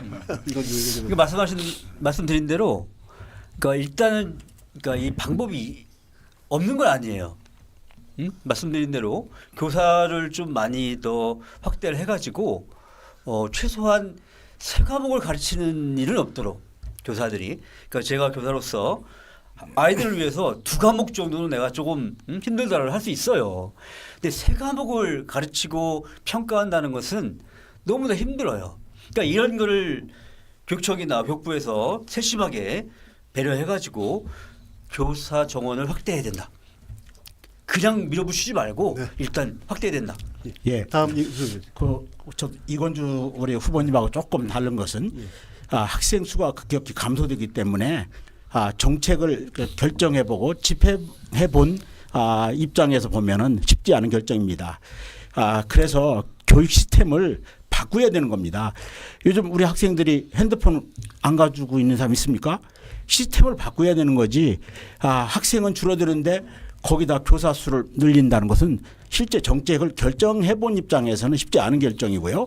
이런 것들 할 수 있는 방법이 여러 가지가 있습니다. 교사들한테 과목을 3개 이렇게 막 늘린다는 것은 전문성에도 문제가 있고 교육의 질에도 문제가 있기 때문에 이런 것들을 제가 계속 반복하지만 교육의 시스템을 변화시켜서 할 수 있는 방법이 있는데 왜 교육 당국은 이런 것들은 이렇게 귀를 딱 닫고 있는지 모르겠습니다.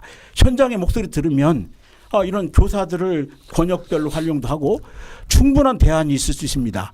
저한테 대안을 만들어라면 1년 내에 안정적으로 갈 수 있는 방법을 만들어낼 수 있습니다. 이번이면 교육부 장관 하셔야 되겠습니다. 아니, 그러니까 쉽게 말하면요. 학생이 예. 학교에서 공부하는 것 말고 다른 과목을 듣고 싶어요. 그럼 그걸 골라서 듣고 싶거든요. 그럼 이걸 가르칠 선생님이 그 학교에 없어요. 그렇다고 정규 교사를 채용하는 게 아니고 우리 이제 다른 분들이 말씀하신 것처럼 후보님 말씀하신 것처럼 온라인으로 할 수도 있고 아니면 전문 강사를 갖다가 채용할 수도 있어요. 그렇죠. 그러니까 결국 애들이 듣고 싶은 것을 어떻게 양질의 교육을 할 수 있는가 이것에 대한 고민을 하게 되면 방법은 생길 수 있겠다 이런 생각이 듭니다. 네 분 전문가들이 그죠? 그 책임지고 이 문제를 풀라고 하면 다 푸실 것 같아요. 맞죠? 예. 예. 현장에 답이 있거든요. 제가 기회를 드리고 싶으면 드리고 싶습니다. 예. 그러면요. 결국은 아까 말씀드린 것처럼 고교 학점제와 입시 제도가 불일치하면서 더욱더 갈등을 갖다 부채질했단 말이에요. 예, 동의합니다. 예. 그러면 이 문제를 어떻게 해소하면 좋을까요? 입시 제도가 고교 학점제에 따라서 바뀌어야 되나요? 아니면은 예 어느 전문가부터 이거 제가 먼저 예 해보겠습니다. 그러니까 원래 2028 대입제도 개편안은 고교 학점제에 맞춰서 개편된 거예요.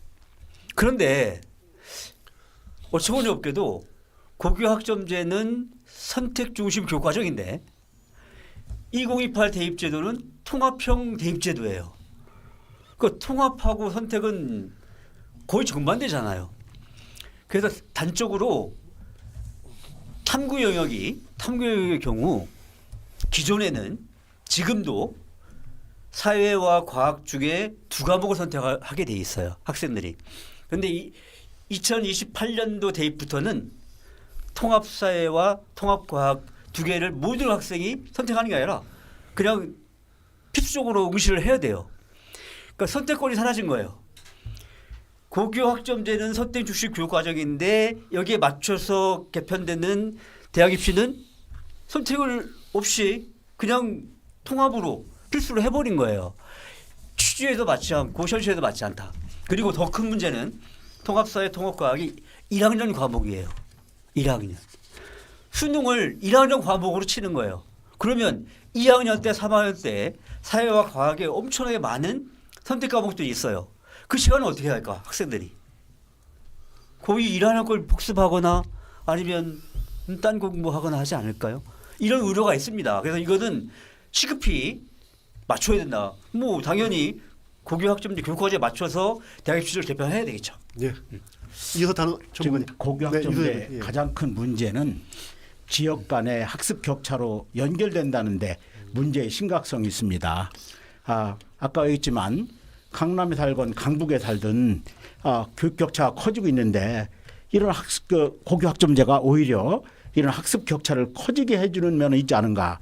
그런 측면에서 그 학습의 평등이라는 관점에서도 조속히 현장의 목소리를 들어서 권역별로 이런 것들을 선택 과목 또는 이런 것들을 들을 수 있도록 이렇게 개방하는 것이 가장 빠른 시일 해야 될 과제라고 저는 보고 있습니다. 네. 어떻게 맞습니다. 그래서 사실은 이거를 단칼에 해결하려고 하니까 문제지 점진적으로 해야 된다. 그 말은 말씀하신 것처럼 현장 의견을 많이 반영을 해야 되는 겁니다.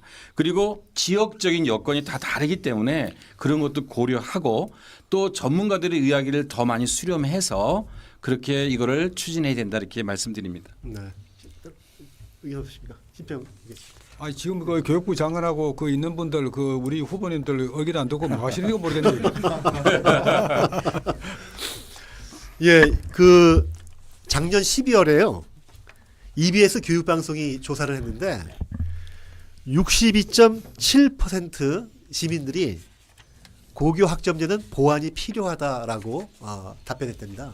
즉 보완이 필요하다는 것은 이대로는 안 되겠다. 다만 완전히 없지는 말고 폐지는 말고 보완을 해서 한번 시행해 보자라는 의견인 것 같아요. 지금 여기 계신 네 분의 전문가들도 동일한 의견을 표출해 주신 거로 보여지고요. 자, 그렇다면 다 연동된 문제입니다. 네 번째 주제로 넘어가도록 하겠습니다. 네, 네 번째 주제는요. 가르치고 싶은 교실, 배우고 싶은 교실입니다. 정말 꿈 같은 이야기죠. 교단에 사는 것 자체가 행복이고 교단을 바라보면서 배움의 기쁨을 느끼는 학생들이 있다는 것.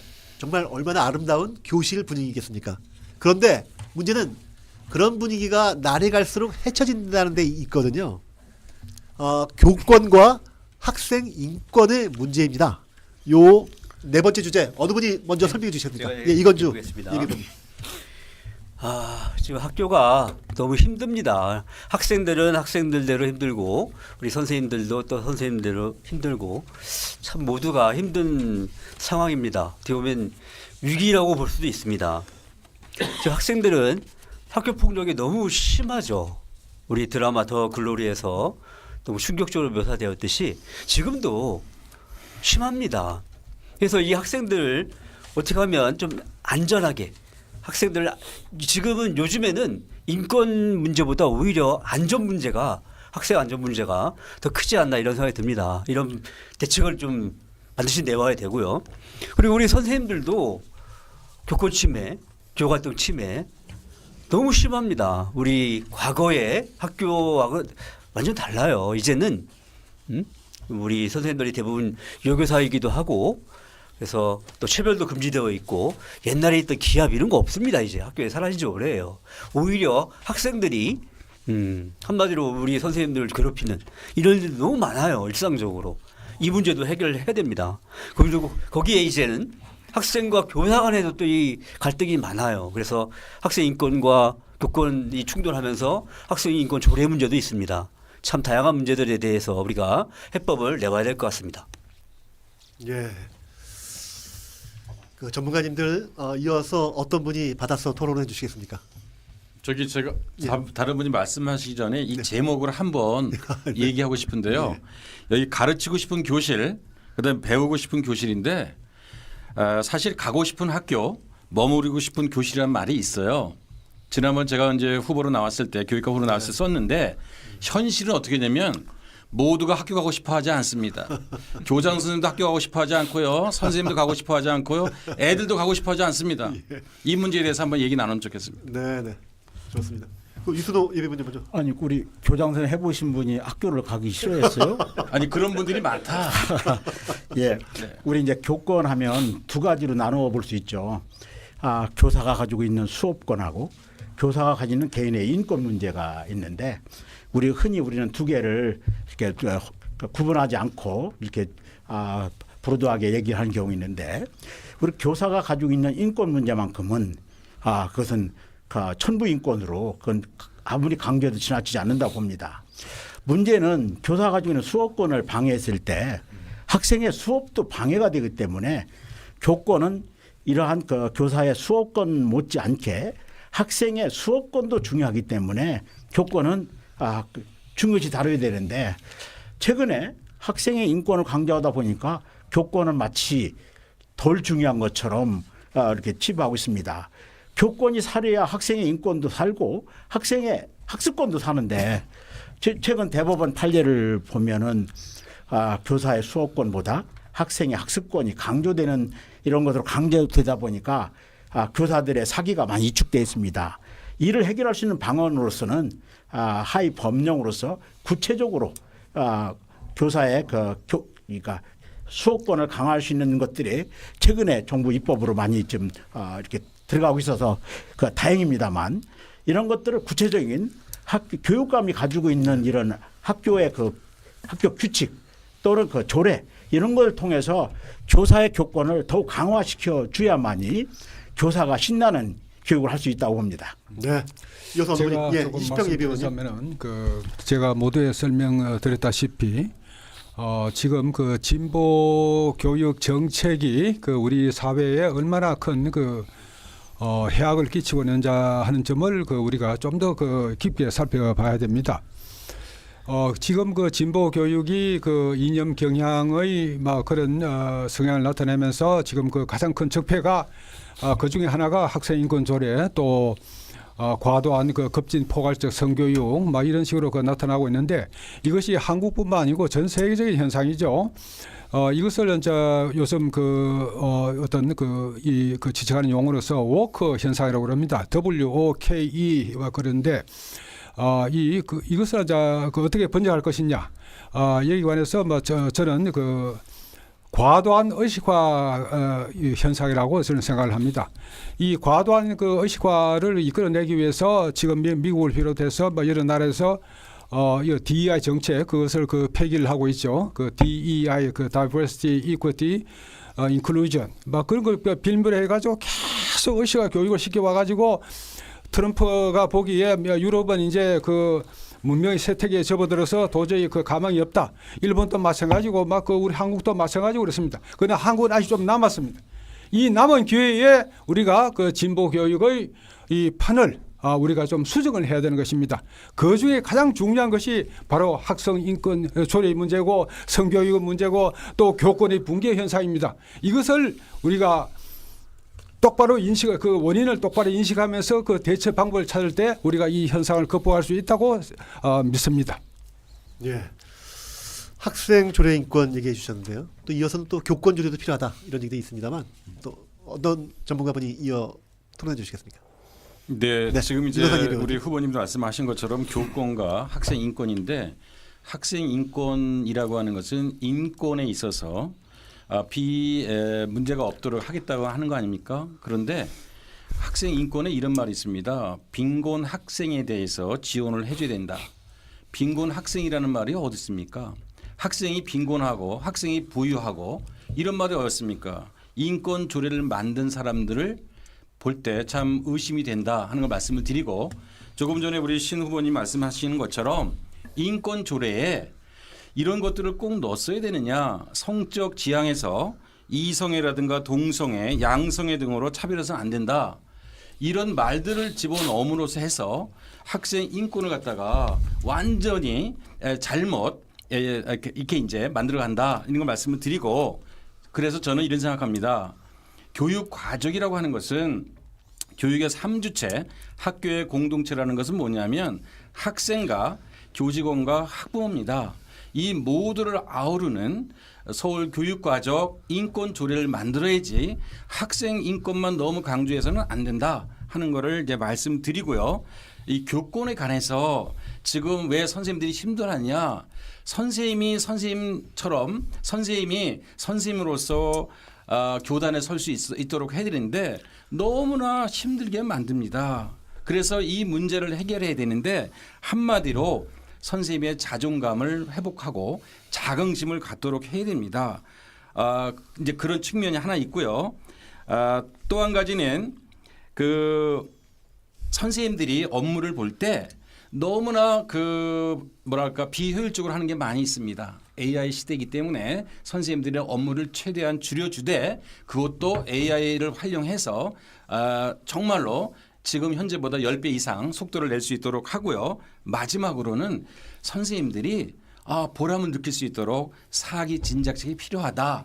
그래서 예를 들어서 연구라든가 연수비 같은 것을 매달 지원하는 방안, 그다음에 적어도 10년 정도 근무하셨으면 10년마다 해외에 연수 가실 수 있도록 지원하는 방안, 이런 사기 진작책이 필요하다 생각이 듭니다. 그다음에 이제 반대로 뭐냐면 없애야 될 것은 그 학생 지도와 무관하거나 또 부담이 많이 되는 것들을 덜어내야 되고요.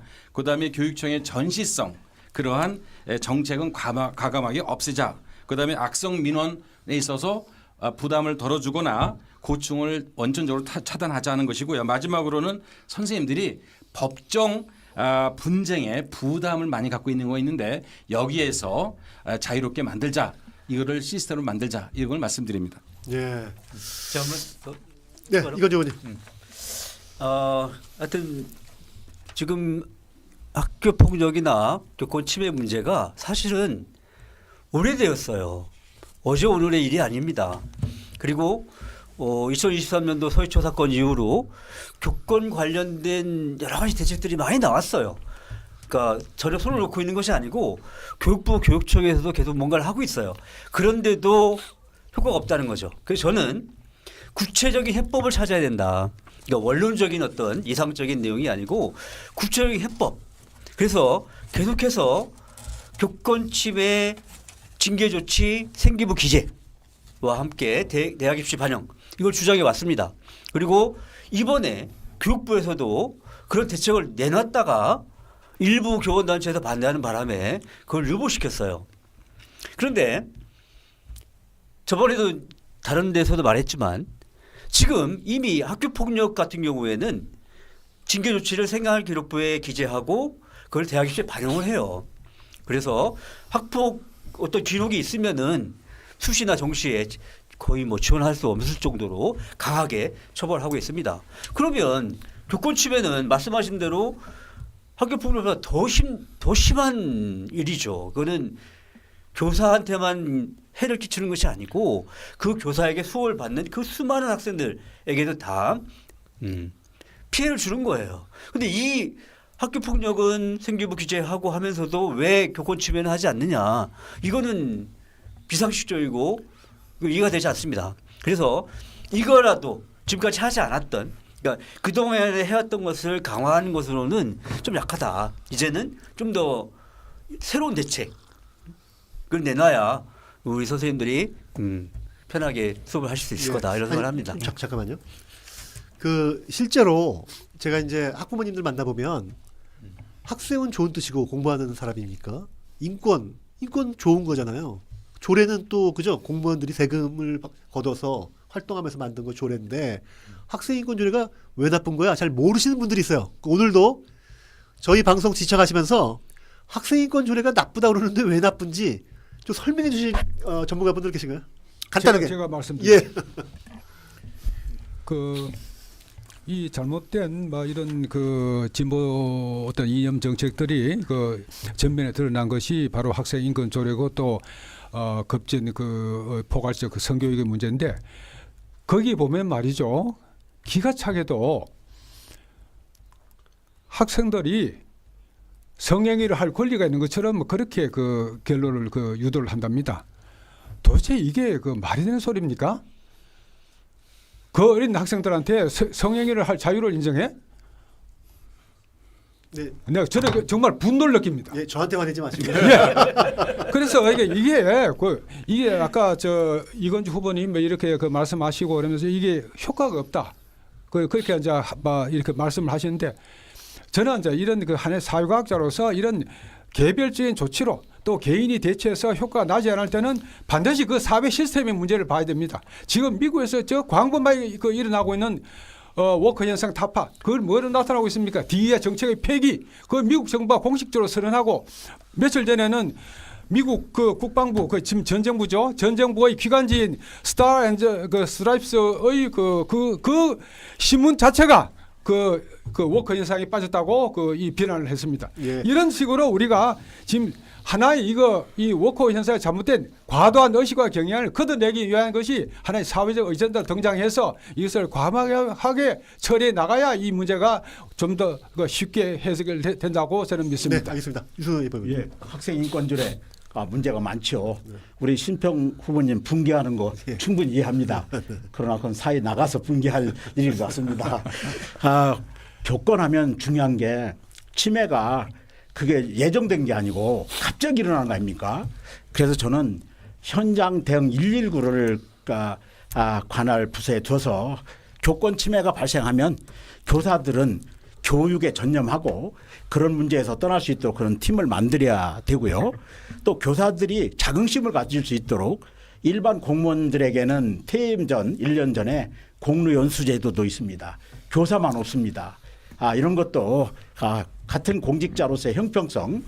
미국에 가면 교원들에게는 생필품을 구입할 때 5%를 이렇게 감해 주는 제도가 있습니다.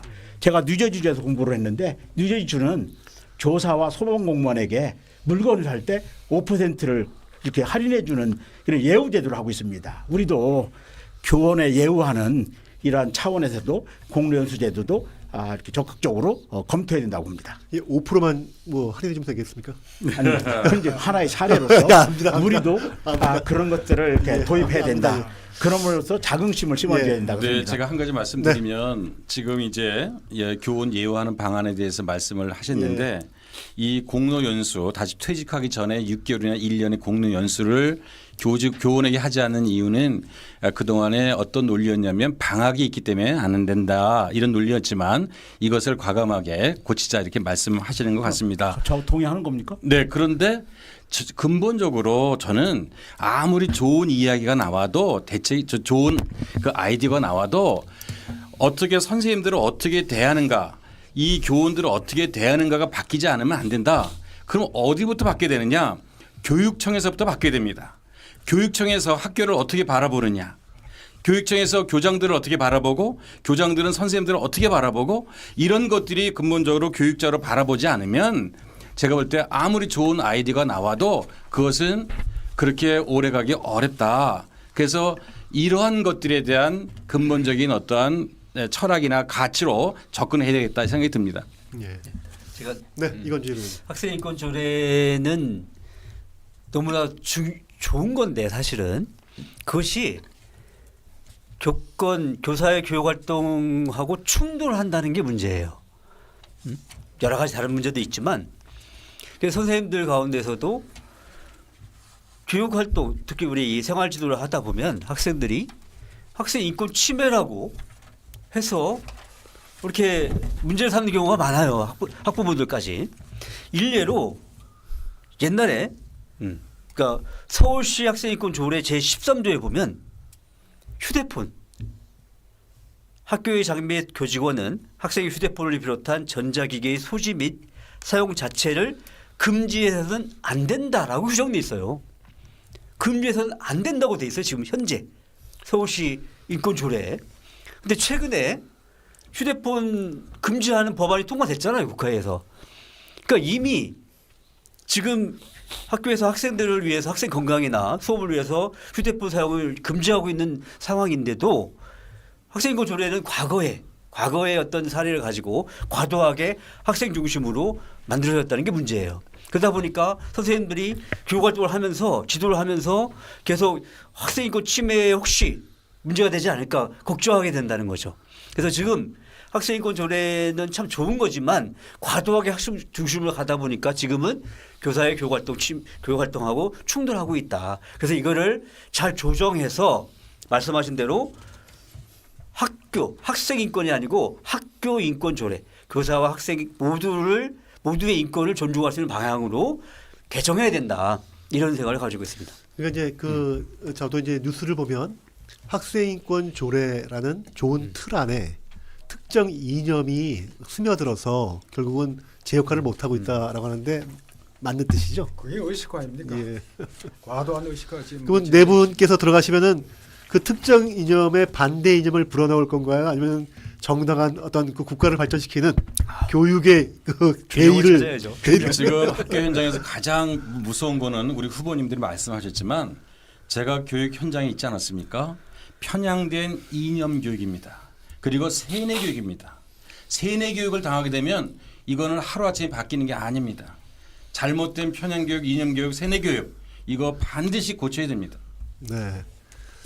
이어서 또 유산 예. 저도 이제 학생인권 조례가 4개 나왔기 때문에 교육에 저는 이념이 들어와서는 안 된다고 봅니다. 오늘 서울 교육이 이렇게 왜 혼란합니까? 이념 때문에 모든 것들이 거기에 매몰돼서 건강한 교육이 많이 이렇게 오염됐습니다. 하루빨리 교육의 정치, 이념이 떠나야 된다고 저는 보고 있습니다. 네, 다른 분들도 마찬가지 생각이에요. 네. 네. 뭐 저 관련해서 제가 교사 출신이지만 우리 교사들 가운데 정치적 기본권 보장을 요구하는 교사들이 많아요. 이 교사 단체 사실은 전교조 교원단체 다 교총까지도 다 주장하고 있습니다. 그래서 저는 개인적으로 거기에 대해서 그렇죠. 교사도 한 개인으로서 표현의 자유는 보장받아야 된다. 하지만 정당에 가입한다거나 선거운동을 한다든가 집단적 정치활동은 이거는 금지되어야 되는 게 아닌가. 자칫하면 교육의 정치적 중립성이라고 하는 이 헌법적 가치가 훼손될 수 있다. 이런 생각을 가지고 있습니다. 예. 그 기분 같아서는요. 너무 재밌어서 밤새도록 이런 토론을 하더라도 그죠? 아마 해가 뜰 때까지도 그죠? 뭐 눈 초롱초롱하게 전문가님들 의견을 들을 것만 같습니다. 시간이 아쉽습니다만 이제 마무리를 할 때가 됐습니다. 그래서 마무리 발언할 1분 정도의 시간을 후보님들 예비 후보님들 한 분 한 분께 드리도록 하겠습니다. 순서는요. 아까는 우리 심평 예비 후보님부터 유순호, 이건주, 윤호상 예비 후보님까지 갔는데 이번엔 반대로 윤호상 예비 후보님, 이건주 예비 후보님, 유순호 예비 후보님, 심평 예비 후보님 순으로 진행하도록 하겠습니다. 1분입니다. 네, 부탁드립니다. 간단하게 말씀드리겠습니다. 존경하는 서울 시민 여러분, 서울 교육은 지금 어떠한가요? 학교가 무너졌다, 교권이 무너졌다, 교육이 무너졌다고 말하는데 이 무너진 교육이 바로 세워졌는지요? 지금까지 12년간 서울시 교육청이 많은 애를 썼다고 하지만 바로 세워졌는지 의문이 듭니다. 이렇게 해서는 100년이 가도 해결되지 않습니다. 저는 학교에서 학생 지도와 학교 경영을 26년간 하였습니다. 교육청에서 장학사, 장학관, 국장까지 10년을 하였는데 아무튼 서울교육 큰 변화가 있어야 됩니다. 그 학교가 더 안전해지고 돌봄 문제도 해결돼야 되고 사교육비 부담을 줄이는 과감한 정책이 필요합니다. 지금 우리 서울교육은 약을 먹어서 낫는 수준이 아닙니다. 대대적인 수술을 해야 되는 것입니다. 그래서 저는 혁명 수준의 그러한 노력을 해야 된다는 말씀드립니다. 존경하는 서울 시민 여러분, 우리 아이들이 매년 5만 명 이상이 학교를 떠납니다. 자퇴를 권하는 사회가 되었고 자퇴를 권하는 학부모님들이 늘고 있습니다. 학교 폭력으로 9만 명 이상이 전국적으로 신고를 했습니다. 매년 1만 명 이상의 학생들이 자해하고 200명 내외의 학생들이 자살합니다. 우리 모두는 아이들을 구해야 합니다. 그리고 그들에게 희망과 비전을 제시해야 됩니다. 서울 교육을 이제 목숨을 내놓고 하는 수준으로 정말 우리 모두가 힘을 합해야 됩니다. 감사합니다. 네. 박수 한번 칠까요? 예. 감사합니다. 네. 다음 이건주 예비군님. 네, 존경하는 서울 시민 여러분, 저는 30년 교사 출신 현장 전문가로서 인공지능 시대의 세계 최고의 서울 교육을 만들고 싶습니다. 이를 위해서 인공지능 시대의 인재를 기르는 우수한 학교, 개천에서 용나는 공정한 학교, 아이들과 선생님 모두 행복한 학교, 정치적 중립성이 보장되는 안전한 학교, 우수한 인재를 선발하는 공정한 대학 입시를 서울 시민들과 함께 만들어 나가고 싶습니다. 그동안 평교사로서 학교 현장에서 문제를 제기하고 해법을 찾아왔듯이 언제나 학교 현장으로 달려가서 교사, 학생, 학부모와 함께 고민하고 해법을 찾는 유능하고 민주적인 교육 책임자가 될 수 있도록 최선을 다하겠습니다. 한부모 가정 출신 개천용이자 세 자녀를 둔 학부모로서 문학 박사이자 대학 입시 전문가로서 32년 교사 출신 현장 전문가이자 전 한국교총 현장 대변인으로서 서울시의 아동 돌봄, 학교 폭력, 교권 침해, 고교 학점제, 대학 입시 등 산적해 있는 유초중고 학교 문제에 대한 해법을 제가 찾을 수 있습니다. 어느새 힘없이 무너져버린 서울 교육을 다시 살리고 인공지능 시대에 세계 최고의 서울 교육을 만들기 위한 그 힘찬 여정을 서울 시민들과 함께 시작하겠습니다. 네, 감사합니다. 유순호 예비군님.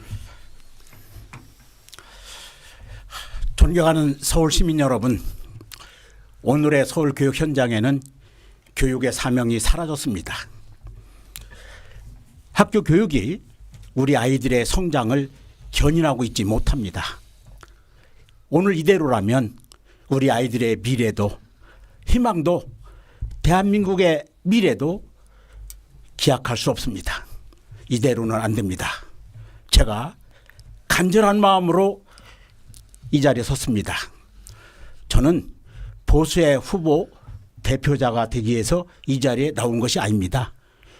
대한민국 서울교육을 근본적으로 변화시켜야 되겠다는 사명감을 가지고 나왔습니다. 그래서 저는 실종된 교육을 되살려서 우리 아이들에게 희망의 사다리, 기회의 사다리를 놓아주고자 이 자리에 간절한 마음으로 섰습니다. 저 유순호 서울교육의 희망의 사다리, 기회의 사다리를 놓겠습니다. 여러분의 선택이 대한민국의 교육의 미래를 결정합니다. 감사합니다. 예. 네, 심평 예비군님.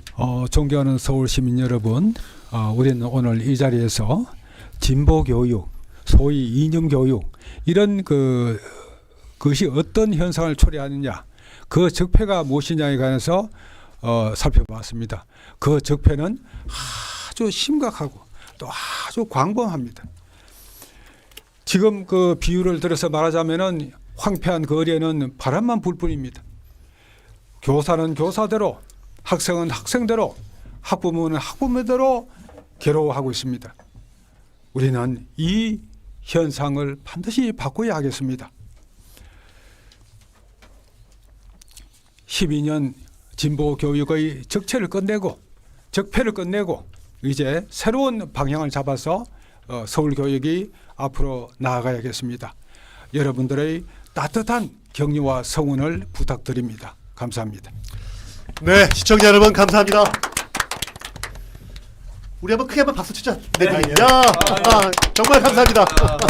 수고했습니다. 네 분 전문가면서 네 분 전문가 보면서 저희가 서울 교육의 희망을 다시 꿈꿀 수 있게 되었다고 생각합니다.